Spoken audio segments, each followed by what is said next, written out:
नारायणं नमस्कृत्य नरं चैव नरोत्तमं देवीं सरस्वतीं व्यासं ततो जय मुदीरयेत्। भीष्म पर्व का जो अपना वीडियो की श्रृंखला चल रही है उसका आज तीसरा भाग है। कल किसी कारणवश वीडियो नहीं चल पाया, आज भी मैं मोबाइल पर कर रहा हूँ। तो कल तक हमने देखा था कि यहाँ तक सुना था कि भीष्म ने पूरी व्यवस्था को संभालते हुए विचित्र वीर्य का जब विवाह करवाया, विचित्र वीर्य के विवाह जब अंबालिका के साथ काशी में हुआ, उस समय वो वृद्ध हो चुके थे। इसका प्रमाण भी इसके अंदर मिलता है जो उस दिन अपन ने उल्लेख नहीं किया था। आज मैंने उसका एक श्लोक भी ढूंढा है।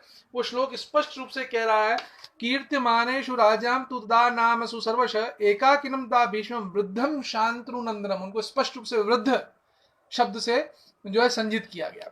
और भी इन्होंने भी जो क्या कहते हैं, विचित्र वीर्य भी जो है 7 वर्ष तक ही जीवित रहे, उसके बाद वे चले गए। लेकिन इस बीच उनकी कोई संतान नहीं हुई।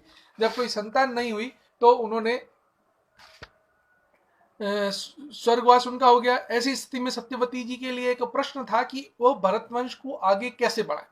तो उन्होंने प्रथम शास्त्रीय जो है उपदेश भीष्म को देते हुए कहा कि देवर से नियोग हो सकता है, तुम चाहो तो एक संतान दोनों से उत्पन्न करो या एक ही संतान उत्पन्न करो। लेकिन भीष्म ने इसे स्पष्ट मना कर दिया, यह कहते हुए कि आने वाला समय कलयुग का है और कलयुग में यह प्रथा वर्जित है और ये वर्जित है, इसलिए मैं वर्तमान में इसकी एक तो स्थापना नहीं करना चाहता। दूसरा, मेरा अखंड ब्रह्मचर्य का जो व्रत है उसमें भी ये बाधित है।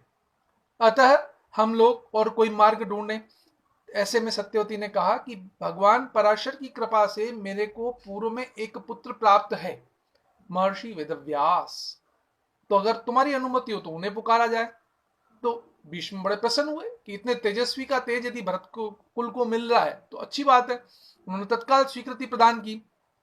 उनकी स्वीकृति प्रदान होते ही जैसे ही सत्यवती ने स्मरण किया, भगवान महर्षि वेदव्यास वहां तत्काल प्रकट हो गए और उन्होंने भीष्म के जो परामर्श से सत्यवती ने उन्हें बुलाया था और उन्होंने वो जो है अपना तेज प्रदान करने के लिए भरतवंश को तैयार हो गए। अंबिका, अंबालिका, इन तीन का नाम था। अंबा को तो जो है शाल्व नरेश के लिए भेज दिया गया था, परंतु वहां पे जो घटना हुई आगे हम इस प्रसंग पे चर्चा करेंगे। अंबिका ने महर्षि वेदव्यास के स्वरूप को देख करके भयवश अपने नेत्र बंद कर दिए। जब महर्षि वेदव्यास आए और उन्होंने आकर के अपनी माता जी को कह दिया कि आपकी जो पौत्र संतान होगी वह अंधी होगी, तो माता सत्यवती थोड़ी हतप्रभ रही, लेकिन प्रतीक्षा की। समय पूरा हुआ, बालक का जन्म हुआ, बालक अंधा था। तो विचित्र वीर्य के स्वर्गवास के समय 88 और 7 95 वर्ष के जो है भीष्म हो चुके थे। 1 वर्ष इसके धृतराष्ट्र के जन्म में लगभग पूरा हुआ। पुनः वेदव्यास जी को बुलाया गया। अब अंबालिका, उनको भेजा गया। अंबालिका ने आंखें बंद नहीं की, लेकिन उनके स्वरूप को देखकर वे सिहर गई और उनके शरीर का रंग पीला पड़ गया। वेदव्यास ने पुनः भविष्यवाणी की कि आने वाला जो समय होगा, जो बालक होगा उसको पांडु रोग होगा। ये समय पूरा हुआ, पांडु का जन्म हुआ, देखा गया कि वास्तव में बालक पांडु वर्ण का है। तो माता सत्यवती ने पुनः एक बार भीष्म के परामर्श से वेदव्यास को बुलाया, लेकिन इस बार जब अंबिका को भेजा गया तो उन्होंने अपने स्थान पर अपनी एक दासी को भेज दिया। दासी के मन में न तो भय हुआ, न उसने नेत्र बंद किए। उन्होंने ऋषि को प्रणाम किया, ऋषि की सेवा और तप की और आशीर्वाद रूप में जो प्राप्त किया, तब ऋषि ने कहा कि तुम्हें धर्मराज के समान पुत्र प्राप्त होगा। ये प्रसंग कहीं और फिर अपन सुनेंगे, लेकिन वो यमराज का स्वयं का जन्म था मांडव्य ऋषि के शाप के कारण। ऐसे और कई प्रसंग हमको पुराणों में भी प्राप्त होते हैं, वो इतिहास हम आगे कभी चर्चा करेंगे। तो इस प्रकार 3 वर्ष और निकल गए। तो 95 वर्ष और 3 वर्ष और जोड़ने पर हो गया था 98 वर्ष। 88 वर्ष तक हम पहले चर्चा कर चुके थे। 7 वर्ष की आयु तक, 7 वर्ष विचित्र वीर्य के काल में निकाले भीष्म ने। उसके बाद 3 वर्ष का काल और बीत गया और भीष्म की आयु जो है अब तक जो है 95 वर्ष हो चुकी थी। नहीं, 98 वर्ष भीष्म की आयु पूर्ण हो गई। और अब जो है भीष्म ने इन तीनों को, धृतराष्ट्र को, पांडु को और विदुर को पाल पोस करके बड़ा किया।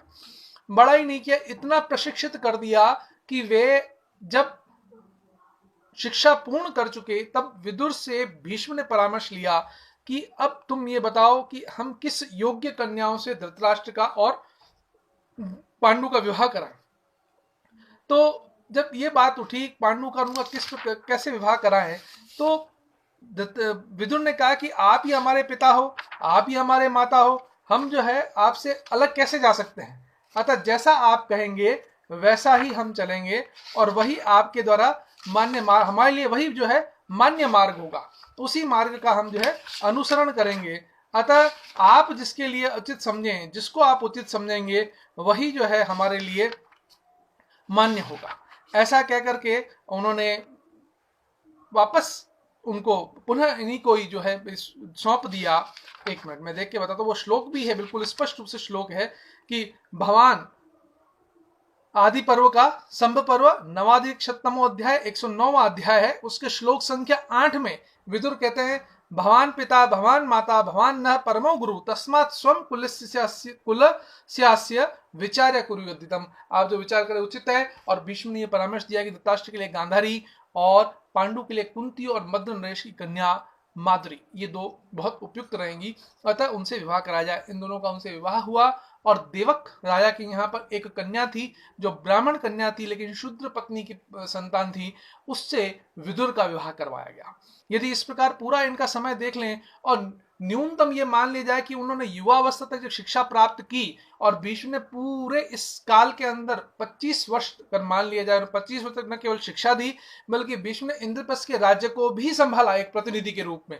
लेकिन वो कभी भी न तो सिंहासन पर बैठे न उन्होंने राजमुकुट धारण किया, लेकिन राजा की अनुपस्थिति में राज्य में अराजकता न उत्पन्न हो जाए इसलिए माता सत्यवती को राजमाता के रूप में स्थापित करते हुए उनके आज्ञा अनुसार, कहते हुए उनकी आज्ञा अनुसार कोई भी आदेश होगा तो उनकी आज्ञा के अनुसार आदेश होगा, उसकी पालना करते हुए 25 वर्ष और बिताए।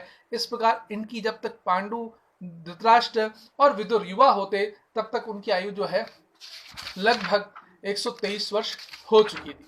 अब आगे हम देखते हैं कि पांडु को विवाह के तत्काल बाद पांडु ने जो है चारों दिशाओं में विजय पताका फहराने की दृष्टि से एक प्रयाण किया और सेना के साथ जो है आसपास के राज्यों को जीता, इंद्रप्रस्थ हस्तिनापुर का विस्तार किया और फिर वापस आकर के वन में भ्रमण करने गए अपनी दोनों पत्नियों के साथ।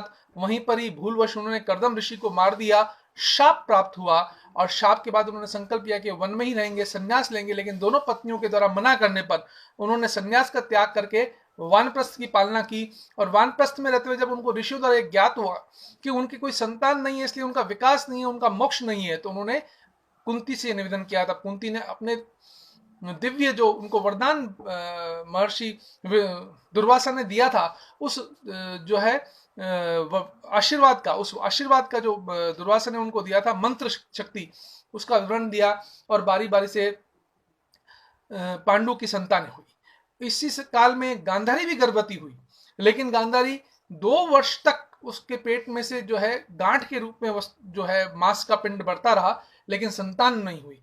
ये पूरा काल यदि हम देखते हैं तो पांडु का राज्यारोहण, फिर पांडु का वन में भ्रमण, वन में कर्दम ऋषि का शाप, और ऐसा करते कुल 4 वर्ष इसके अंदर और बीत जाते हैं। तो इस प्रकार हम देखते हैं 123 वर्ष प्लस 4 वर्ष, इसमें 4 वर्ष और जोड़ दिए जाए तो 127 वर्ष की आयु तक जो है कि भीष्म अब तक हो चुके हैं। अब यहाँ पर जो है पांडु के जो 5 पुत्र हुए हैं, उन 5 पुत्रों को वहां पे एक यदुवंशी पृषत राजा थे, वन के अंदर रहा करते थे। उन पृषत राजा ने उनको शिक्षा दी, पांडु के 5 पुत्रों को उन्होंने शिक्षा दी है और बहुत अच्छी तरह से अच्छे स्तर पर शिक्षा दी है। उस शिक्षा के परिणाम स्वरूप ही इन्होंने पूरे वनवास काल के अंदर ही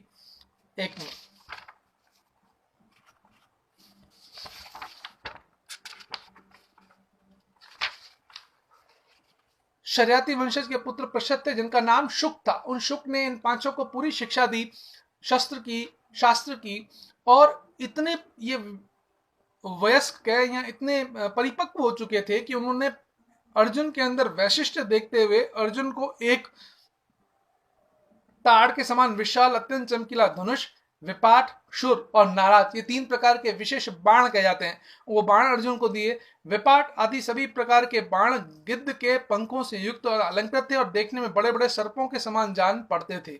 ये है त्रयोविंशतिशतमो अध्याय 123वां अध्याय, आदि पर्व का 123वें अध्याय के श्लोक संख्या 32 से पहले श्लोक संख्या 32 तक है। उसके अंदर इसकी पूरी चर्चा हमें मिलती है कि किस प्रकार उन्होंने शिक्षा प्रदान की।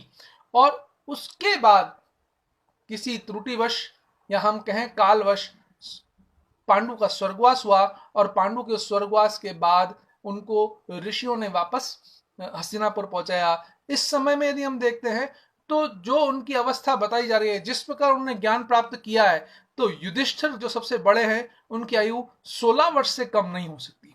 यदि उनकी आयु उस समय 16 वर्ष मान ली जाए तो हम यहाँ देखते हैं कि अब तक 127 में 16 जोड़ने पर कुल 143 वर्ष की आयु में पांडु के स्वर्गवास के समय भीष्म की आयु थी। और उस समय उनको जो है ऋषियों ने पांडु पुत्रों को और कुंती को हस्तिनापुर में पहुंचाया। नारायणं नमस्कृत्य नरं चैव नरोत्तमं देवीं सरस्वतीं व्यासं ततो जय मुदीरयेत्।